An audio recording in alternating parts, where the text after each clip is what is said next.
ஆளுங்கட்சி கூட்டணியிலே இருக்கிறோம். ஆனாலும் நமக்கு நெருக்கடிகள் குறைந்து விட்டனவா என்றால் இல்லை.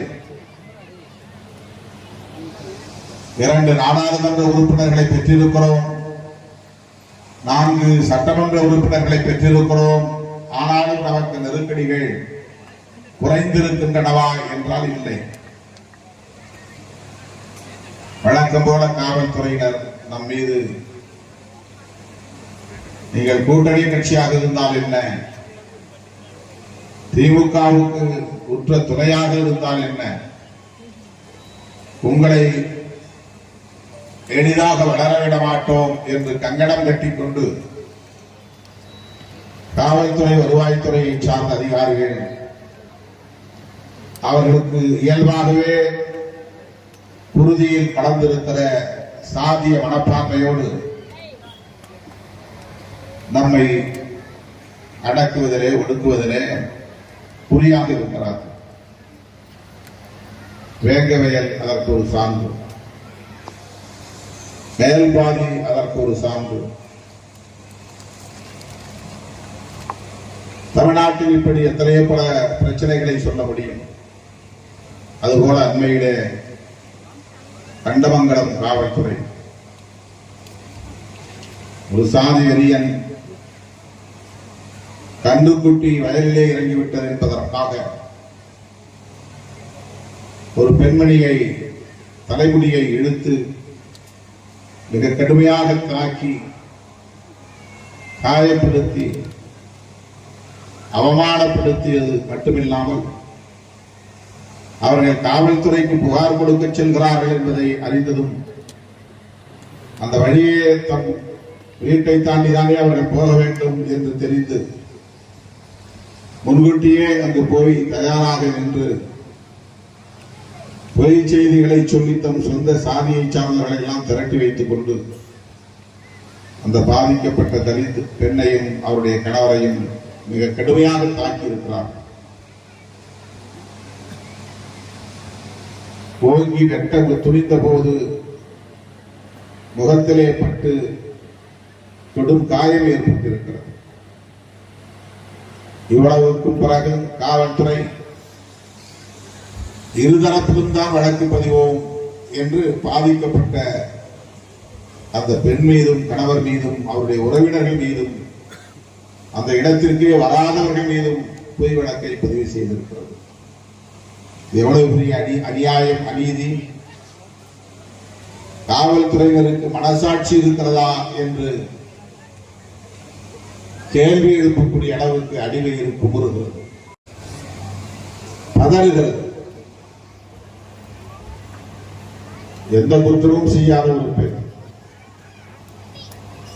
விளைச்சல் இல்லாமல் வறண்டு கிடக்கிற வயல்வெளியில் கண்டுக்குட்டி இறங்கியது என்ற ஒரே காரணம்தான்.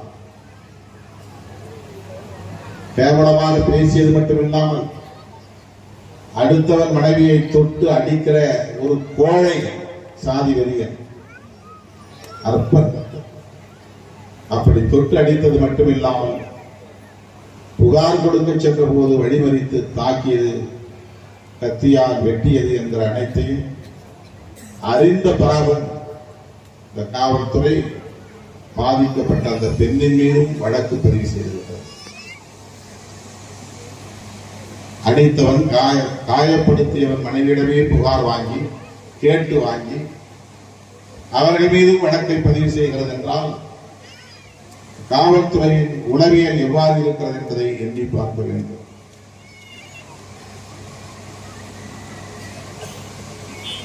தமிழ்நாடு முழுவதும் இன்னும் இது தொடர்கிறது. கண்டமங்கலம் காவல்துறைக்கு தலைமைச் செயலகத்தில் இருந்தா உத்தரவு வந்தது, அல்லது காவல்துறை டிஜிபி அலுவலகத்தில் இருந்தா உத்தரவு வந்தது. இவர்களாகவே அந்த அளவுக்கு ஒடுக்கப்பட்ட மக்களின் மீது வெறுப்பு உளவியலை கொண்டிருக்கிறார்கள். நீ எஸ்சி தானே, உன்மீதும் வழக்கு தொடுப்போம். இந்த வெறுப்பு உளவியல் இந்த சமூகத்தின் மீது நீண்ட காலமாக சாதியவாதிகளின் உளவியலாக இருக்கிறது. நாம் ஆளுங்கட்சி கூட்டணியிலே இருக்கிறோம். ஆனால் கொடி கட்ட முடியவில்லை, கொடி ஏற்ற முடியவில்லை, விளம்பர தட்டிகளை வைக்க முடியவில்லை. அண்மையிலே சென்னையில் நடந்தது. ஜனவரி 25ஆம் தேதி தாய் தமிழ் காத்த போராளிகளின் நினைவிடத்திற்கு எல்லோரும் சென்று அஞ்சலி செலுத்துவது வழக்கமான ஒன்று. இந்த முறை தமிழ்நாடு முதல்வர் மாண்புமிகு தளபதி ஸ்டாலின் அவர்கள் மூலக்கொத்தவர் இடுகாட்டிலே இருக்கிற நடராசன் தாளமுத்து நினைவிடத்திற்கு வருகிறார், வால்டாக்ஸ் ரோடு வழியாக வருகிறார் என்று அறிவிக்கப்பட்டதும் அங்கே வைத்திருந்த விடுதலை சிறுத்தைகளின் அத்தனை பேனர்களையும் காவல்துறை கழற்றி தூக்கி வீசிவிட்டது. முதல்வருடைய கண்ணில் படக்கூடாதான். அது என்ன முதல்வர் கட்டளையா என்ன? காவல்துறையே அப்படி செய்கிறது. அல்லது அந்த பகுதியை சார்ந்த ஆளுங்கட்சி பிரமுகர்கள் அப்படி ஆணையிட்டு இருக்கக்கூடும். இது போன்ற நெருக்கடிகளையும் தாண்டித்தான் நாம் அரசியல் களத்திலே பயணிக்க வேண்டியிருக்கிறது. ஏற்பட்ட நிலையில சிலர் என்ன தோணும், அப்படி ஒரு கட்சியோடு என்ன கூட்டணி? தேர்தல் உத்திகள் என்பது வேறு, இது போன்ற முரண்பாடுகளை எதிர்கொள்வதற்கான உத்திகள் என்பது வேறு. சனாதன சக்திகள் இந்த மண்ணில் வேரூன்றுவதற்கு பகீரத முயற்சிகளை மேற்கொள்கிறார்கள். RSS, பாரதிய ஜனதா மற்றும் சில சாதியவாத அமைப்புகள். அவர்கள் எல்லோரும் இங்கே வேரூன்றிவிட்டால் 5 ஆண்டுகளுக்கு பிறகு, 10 ஆண்டுகளுக்கு பிறகு, 15 ஆண்டுகளுக்கு பிறகு அவர்கள் கோட்டையிலே கோலோச்சக்கூடிய நிலை வந்தால் இதைவிடவும் மோசமான நிலையை நாம் எதிர்கொள்ள நேரிடும். சாதி வெறியர்களும் மத வெறியர்களும் தான் இங்கே கொட்டமடிப்பார்கள். நம்மால் புரட்சியாளர் அம்பேத்கரின் பெயரை, தந்தை பெரியாரின் பெயரை சொல்லி அரசியல் செய்யவே முடியாத சூழல் ஏற்படும். இதற்கு பெரியாரை கொள்கை ஆசான் என்று ஏற்றுக்கொண்டிருக்கிற திராவிட முன்னேற்ற கழகம் ஆட்சி பீடத்தில் இருக்கிற போதே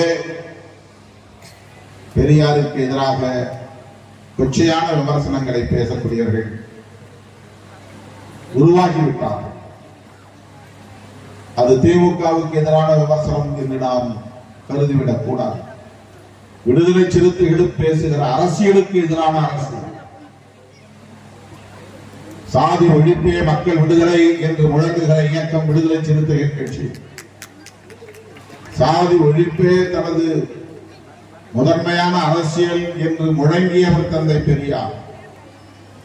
சாதியை ஒழிப்பதன் மூலமே மனித குலம் இங்கே சகோதரத்துவத்தோடு வாழ முடியும் என்று உலகுக்கு உரத்து சொன்னவர் புரட்சியாளர் அம்பேத்கர். அப்படிப்பட்ட அந்த மாமனிதர்களை கொள்கை வழியிலே இயங்கக்கூடிய விடுதலை சிறுத்தைகள் கட்சி திராவிட முன்னேற்ற கழகம், இடதுசாரி கட்சிகள் போன்ற இயக்கங்களோடு இணைந்து இந்த பிற்போக்கு சக்திகளை இந்த மண்ணிலே வேரூன்ற விடாமல் தடுப்பது என்கிற உத்தியை நாம் கையாளுகிறோம். நீங்கள் அதிலே தெளிவாக இருக்க வேண்டும். அதற்காக சொல்லுகிறேன், எப்படியாவது நம்மை அந்த கூட்டணியிலிருந்து வெளியேற்றிவிட வேண்டும் என்று எவ்வளவோ முயற்சிகளை பலரும் செய்தார்கள், செய்து கொண்டே இருக்கிறார்கள். அவர்கள் நோக்கம் நம்மை வலிமைப்படுத்துவதல்ல. திமுக கூட்டணியை பலவீனப்படுத்திவிட்டால் நம்மை போன்றவர்கள் அரசியல் களத்திலே தனிமைப்படுத்தப்பட்டு சிதறும் நிலை ஏற்படும். பாட்டாளி மக்கள் கட்சியை போல நம்மால் அரசியல் செய்ய முடியாது. நாம் அப்படி அரசியல் செய்தால் நம்மை இந்த தமிழ்நாடு கடுமையாக புறக்கணிக்கும். அதுதான் இந்த சமூகத்தின் யதார்த்த நிலை. ஆகவே விடுதலை சிறுத்தைகள் கட்சி ஆளுங்கட்சியோடு கூட்டணியில் இருக்கிற நிலையிலும் கூட தமிழ்நாடு முழுவதும் காவல்துறையினர் மேல்பாதியாக இருந்தாலும், வேங்கை வயலாக இருந்தாலும், கண்டமங்கலமாக இருந்தாலும் தொடர்ந்து விடுதலை சிறுத்தைகளுக்கும் தலித்துகளுக்கும் எதிராகவே இயங்குகிற போக்கு உள்ளபடியே வேதனை அளிக்கிறது. இது குறித்து முதல்வரின் பார்வைக்கும் நாம் விரைவில் எடுத்துச் செல்ல இருக்கிறோம். கண்டமங்கலம் காவல்துறையின் இந்த போக்கை விடுதலை சிறுத்தைகள் கட்சியின் சார்பில் மிக வன்மையாக நான் கண்டிக்கிறேன். பாதிக்கப்பட்ட அந்த பெண்மணியின் மீது போடப்பட்ட புனையப்பட்ட வழக்குகளை திரும்ப பெற வேண்டும் என்று நான் வலியுறுத்துகிறேன். அதே போல நம்முடைய இந்த கிராமத்திலேயே நமது கட்சி கொடியை அறுத்துவிட்டு ஓடிய சாதி வெறியர்கள் மீது நடவடிக்கை எடுக்க வேண்டும் என்று கோரிக்கை விடுத்த விடுதலை சிறுத்தைகள் மீதே வழக்கு பதிவு செய்திருக்கிறார். எவ்வளவு கேவலமான ஒரு அணுகுமுறை! வேற யாருடைய கட்சி கொடியை நாம் அப்படி அறுத்துவிட முடியுமா? அப்படி அறுத்துவிட்டு ஓடினால் இவர்கள் சும்மா விடுவார்களா? சிறுத்தைகளின் கொடியை ஒருவர் வந்து அறுத்துவிட்டு ஓடுகிறான், அவன் மீது நடவடிக்கை எடு என்று கேட்டால் கேட்கிற விடுதலை சிறுத்தைகள் மீதே வழக்கு பதிவு செய்யக்கூடிய ஒரு அவலம். இது அதிகார வர்க்கத்தினரிடையே பரவி கிடக்கிற தலித் வெறுப்பு உளவியலாக இருக்கிறது. தலித் வெறுப்பு உளவியலாக இருக்கிறது. இந்த போக்கை அதிகார வர்க்கத்தை சார்ந்தவர்கள், குறிப்பாக காவல்துறையை சார்ந்தவர்கள் கைவிட வேண்டும் என்று நான் வலியுறுத்த கடமைப்பட்டிருக்கிறேன். தம்பி செல்வச்சிமான் அப்படி பல அடக்குமுறைகளை எதிர்கொண்டவர். காவல்துறையின் அச்சுறுத்தல் அவருக்கு இருந்தது. அதிகாரிகளோடு பலமுறை அவர் நேருக்கு நேர் சமர்புரியக்கூடிய நிலை இருந்தது. சென்னைக்கு வந்து என்னிடத்திலே ஒவ்வொரு முறையும் அது சம்பந்தமாக பேசியிருக்கிறார். எனவே நமக்கு இது ஒன்றும் புதிதில்லை. யாரும் சோர்வடைந்து விடக்கூடாது. கோட்டையிலே நமது கொடி பறக்கிற வரையில் இத்தகைய அடக்குமுறைகள் இருப்பது